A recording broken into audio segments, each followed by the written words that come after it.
चलिए नमस्ते छात्रों, मैं केतन सिंह मंजर आपको क्लास 10th मैथ का आपका अनसोल्ड इस साइड 2 चल रहा है। ठीक है, इसका क्वेश्चन नंबर 11 है। ठीक है, क्वेश्चन नंबर 10 आपको करा चुका हूं इससे पहले वाली वीडियो में। क्वेश्चन नंबर 11 में आपसे कहा है कि किसी समबाहु त्रिभुज एबीसी में, ठीक है, ये आपका समबाहु त्रिभुज एबीसी है। ठीक है, यदि एडी लंब है बीसी तो एडी लंब है बीसी पर, तो हमें एडी का वर्ग बराबर होगा। ये आपसे पूछा एडी का वर्ग किसके बराबर होगा। देखिए छात्रों, हम एक समबाहु त्रिभुज बना रहे हैं। क्वेश्चन नंबर 11 है कि बहुल ये आपका समबाहु त्रिभुज है। ये समबाहु त्रिभुज से कहते हैं कि सभी भुजाएं बराबर हैं। ठीक है, ये आपका ए है, ये आपका बी है, ये आपका सी है। ये कहा कि एडी लंब है बीसी पे, तो आपका ये आपका लंब हो गया बीसी। ठीक है, अब ये भी आपका कि ये समबाहु त्रिभुज है। देखिए छात्रों, ये समबाहु त्रिभुज है तो सभी भुजाएं बराबर होगी। ए बी बराबर बी सी बराबर सी है। अगर ये सभी भुजाएं बराबर हैं तो इनके सभी कोण भी बराबर होंगे। कोण ए बराबर, कोण बी बराबर, कोण सी बराबर 60 अंश होगा। कि समबाहु त्रिभुज का कोण 60 अंश होता है। ठीक है, ये आपका 60 अंश है। ठीक है, अब देखिए छात्रों, अगर हम ये आपका थीटा है, इसकी समभुजा लंबाई ये आपका आधार होगा। ठीक है, तो अब इसे हम देखें। देखिए त्रिभुज ए डी सी में क्या होता है, टेन थीटा बराबर लंब बटे आधार होता है। आधार होता है, ठीक है। अब इसमें आपको देखिए छात्रों, टेन थीटा, थीटा आपका 60 अंश है, लंब आपके पास ए बी है, आधार आपके पास डी सी है। टेन 60 आपका √3 होता मालूम आपको है, तो ए डी बटे में डी सी, डी सी लिखा था अपना। अब क्योंकि हमें इसका वर्ग चाहिए, हमें वर्ग ही पूछा है, तो दोनों बच्चों का होल वर्क कर दिए। देखिए दोनों बच्चों का होल वर्क करने पर दोनों बच्चों का होल वर्क वर्ग, इसका √3 का वर्ग हो जाएगा। ये ए डी का वर्ग बटे में डी सी का वर्ग या सी डी का वर्ग। इसका वर्ग के रूट ये मतलब 3 बराबर में ए डी का वर्ग बटे में डी सी का वर्ग।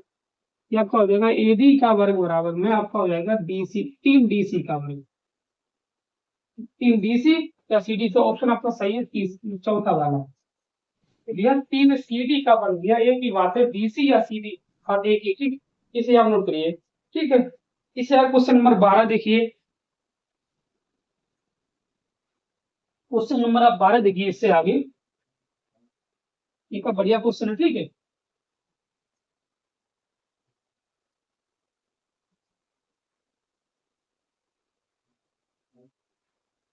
क्वेश्चन नंबर 12 में आपसे कहा है 12 कि त्रिभुज एबीसी के शीर्षों के निर्धारण क्रमशः इतने हैं। त्रिभुज एबीसी, एबीसी में, ठीक है, आपके शीर्षों को निर्देशांक दिए, आप एक त्रिभुज बनाइए इस हिसाब से। ठीक है, ये आपका एक त्रिभुज है ए बी सी। ठीक है, एक ही बिंदु आपको दिए 7,5 है। ठीक है, बी के आप दिए 5,7 है, सी के आप दिए माइनस के 3,3 है। अब ये भी कहा कि बीसी लंब है ए डी पे, या बीसी का मध्य डी है, ये आपका डी है। ठीक है, देखिए छात्रों, आपको दिया इसमें ए बराबर 7,5 है और बी बराबर 5,7 है और सी बराबर माइनस के 3,3 है। पहले एक चीज ध्यान दीजिए छात्रों, अगर बीसी का मध्य बिंदु डी है, उन्होंने कहा है आपसे कि बीसी का मध्य बिंदु डी है, तब देखिए छात्रों, मध्य बिंदु के लिए ये आपका सूत्र होता है x1 y1 या आपका x2 y2। ठीक है, तो पहले आप डी के निर्देशांक लिखिए, डी के निर्देशांक,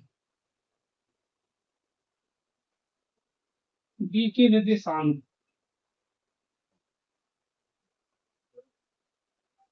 क्या होंगे छात्रों, x, y बराबर क्या होता है x1 प्लस x2 बटे 2 y1 प्लस y2 बटे में 2।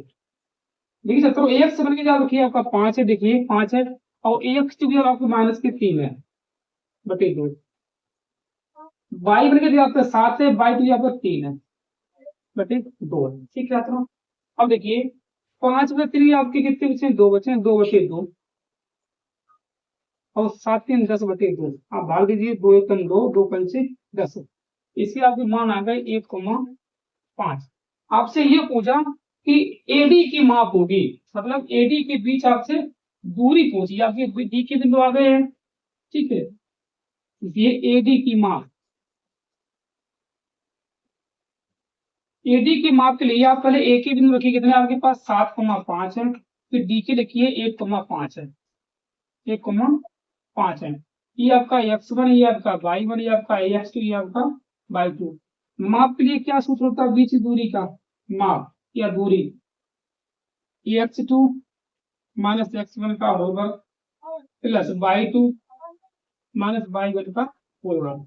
ठीक है, लिखिए आप ax2 के जगह पे लिखिए 1 माइनस 7 का वर्ग, 5 माइनस 5 का वर्ग, इससे हम निकालिए छात्रों, ये आपका माइनस के 6 आएगा, ये आपका 0 हो जाएगा, ये 6 का वर्ग 36 होता है। ठीक, इसे आप लिखिए अंडर रूट 6 का वर्ग, मतलब 6 मात्रा इसकी दूरी हो जाएगी माप। क्वेश्चन नंबर आपका जो 11 का आंसर सही है, तो आपका है 6 मात्रा। ठीक है, इससे आप करिए।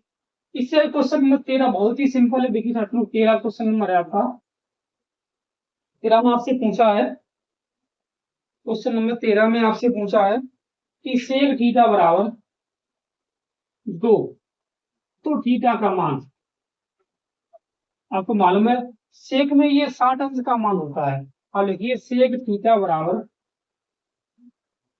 सेक 60, और सेक से सेक से थीटा बराबर 60 अंश आपका आंसर है। ठीक है, इसे हम करिए, परेशान करिए।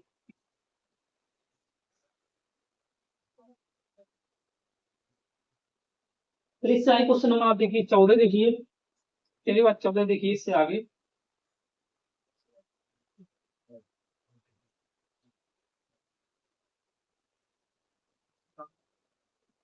क्वेश्चन नंबर 14 में आपसे कहा, देखिए छात्रों 14 आपसे कहा cosec square theta minus cot square theta,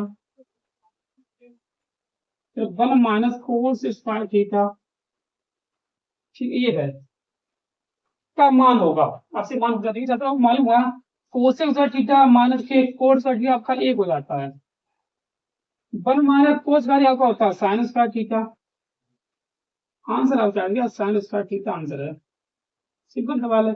ठीक है, क्वेश्चन नंबर आप 15 देखिए, इसी में देखिए 15 क्वेश्चन नंबर बढ़िया है। क्वेश्चन नंबर 15 आपसे कहा है कि एक लंबवतीय बेलन के आधार का क्षेत्रफल 9 पाई सेंटीमीटर, आप देखिए छात्रों बेलन आपका ये होता है, इस तरह से बेलन होता है आपका, ये आपका बेलन है ये, ठीक है, ये आपका बेलन है। बेलन नीचे कैसा होता है, गोले के रूप में होता है पीछे, ठीक गोला होता है, तो बेलन के आधार का क्षेत्रफल लिखिए, बेलन के आधार का क्षेत्रफल, आधार का क्षेत्रफल 9 पाई सेंटीमीटर स्क्वायर है, आपको मालूम है, तो बेलन की त्रिज्या होनी चाहिए, आपकी त्रिज्या होगी बेलन की, मान त्रिज्या आपकी आर है, बेलन है ये आपको नीचे का है, नीचे आपका गोला होता है, ठीक है, आप रख होता देखिए, तो पाई आर स्क्वायर बराबर 9 पाई, गोले का क्षेत्रफल, पाई से पाई आप कैंसिल करिए, आर स्क्वायर बराबर 9, या आर बराबर 3 का वर्ग, ये 3 सेंटीमीटर बेलन की त्रिज्या हो जाएगी। ठीक है, क्वेश्चन नंबर आपका है 15 का ये सही, ठीक है। तो क्वेश्चन नंबर 16 17 18 19 20 देखिए पहली से आप होती है,